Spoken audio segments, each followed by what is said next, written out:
The Great Pyramids of Giza stand as eternal monuments to pharaohs. But what about the families of the people who built them? Today, you will learn the heartbreaking true story of one woman, the wife of a pyramid builder, whose tragic fate was discovered in a simple, forgotten tomb. We will uncover the forensic evidence that reveals how she lived and how she died, a personal mystery hidden for thousands of years.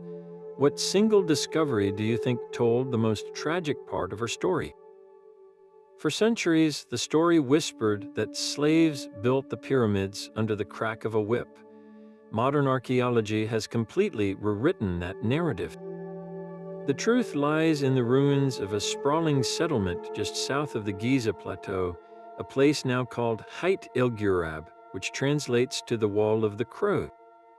This was not a slave camp, it was a purpose-built town for a highly organized and skilled workforce. Imagine the sound not of groans, but of industry. The air would have been thick with the smell of baking bread from massive communal bakeries and the rich, yeasty scent of beer brewing in enormous vats. These were not just sustenance, they were the currency, the regular wages paid to the laborers. These workers were skilled artisans, the stonemasons who shaped 2.5-ton blocks with astonishing precision, the engineers who designed the ramps and levers, the carpenters who crafted the tools and sledges. Their community was complex and cared for, complete with infirmaries showing evidence of advanced medical treatment, including set bones and even successful surgeries.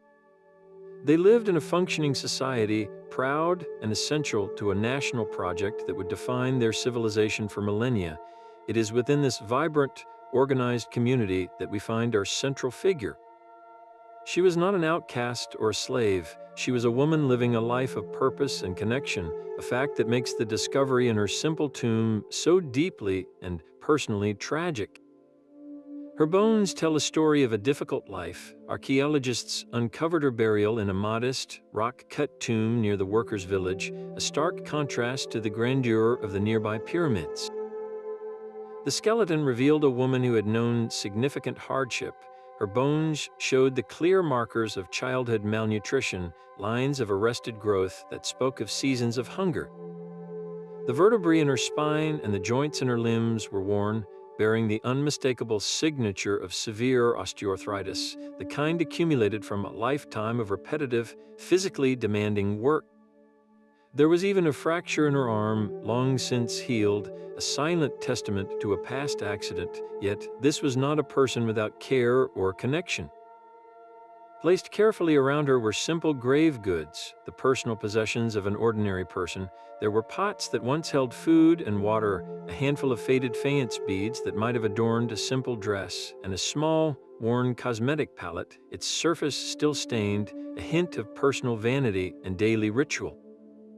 These items painted a picture of a cherished individual, a life valued by her community, but the most definitive link to history was found among these humble objects. It was a small seal, a stone amulet bearing the name and title of her husband. He was not just any laborer. His title identified him as an overseer of the royal quarry, a man responsible for the very stone that built the Great Pyramid. With that single, intimate artifact, this anonymous woman was transformed. She was no longer just a set of bones. She was the pyramid builder's wife. Her world was one of constant, grinding noise. From dawn until dusk, the air vibrated with the sound of copper chisels striking limestone, the rumble of heavy sledges being dragged, and the distant shouts of crews coordinating their immense tasks. A fine, white dust from the quarries and shaping yards coated everything, a gritty film that settled on her skin, her clothes, and the bread she baked. The Egyptian sun was relentless, beating down on the bustling settlement, making the shade of her modest mud brick home a precious retreat. Her days were an unending cycle of labor, each task essential for survival. She would spend hours on her knees, grinding grain between two heavy stones to produce enough flour for the day's bread. This was not a gentle chore, but a punishing, repetitive motion that, over years, eroded the cartilage in her knees and hips, leaving behind the bone-on-bone evidence of severe arthritis we would find millennia later. She brewed beer in large clay vats, a staple of the Egyptian diet, and wove linen from flax fibers to make clothing for her family. She cared for her children in a world where illness was a constant threat and childhood was perilously fragile. The psychological weight of this life was immense. Every day, as her husband left for the quarries, she would have felt a knot of fear tighten in her stomach. A single slip, a falling block of stone, a snapped rope, and her life would have been shattered in an instant, leaving her a widow in a society where a man's labor was the family's primary security. The specter of disease was ever present, with infections and fevers capable of sweeping through the crowded village. Her life was a profound contradiction, a mixture of immense personal pride in her husband's role in a project that touched the heavens, and the exhausting, painful reality of her own daily existence. She was a pillar of a community that was building eternity, yet her own body was being worn down by the relentless demands of the present. Yet her bones held one final, devastating secret. The answer to how she died was not found in a single catastrophic event, but written in the slow, relentless decay of her own body. Her skeleton revealed a severe and systemic infection, one that had raged through her system for weeks, perhaps even months. The evidence was etched into her bones, particularly around her legs and pelvis, in the form of lesions and abnormal growths, the body's desperate and failed attempt to fight off a deep-seated illness. This was not a quick death from a fall or an accident. It was a slow, painful decline. Egyptologists who studied her remains believe she likely suffered from a chronic disease like tuberculosis or a devastating bacterial infection following a difficult childbirth, both common killers in the ancient world.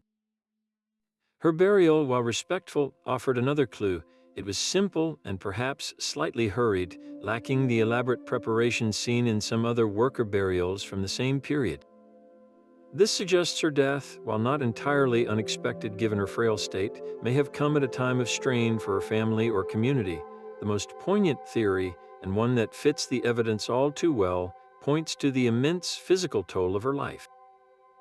The malnutrition of her childhood had weakened her constitution. The years of grueling labor had worn her body down, leaving her vulnerable. In the end, her immune system, exhausted by a lifetime of hardship, simply could not fight any longer. She did not die in a dramatic collapse at the base of the pyramid. She likely died in her home, fading away in a world of constant noise and activity, her body finally surrendering to the cumulative weight of her existence. This quiet, internal defeat is perhaps the most tragic fate of all.